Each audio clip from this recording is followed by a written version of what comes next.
پڑھیے میرے ساتھ، ربنا علیک توکلنا وإلیک انبنا وإلیک المصیر۔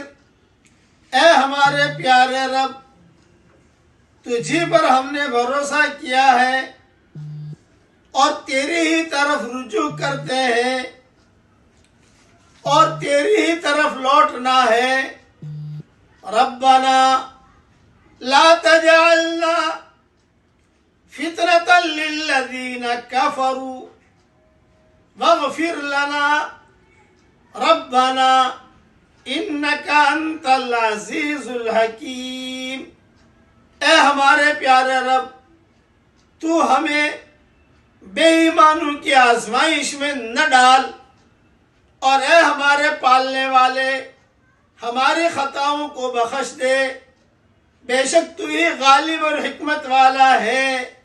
یہ دعا بہت مانگنی چاہیے آج کل کے حالات کے اعتبار سے۔ ابراہیم علیہ السلام کا نور ہے اس دعا میں، محمدی مہر کے ساتھ۔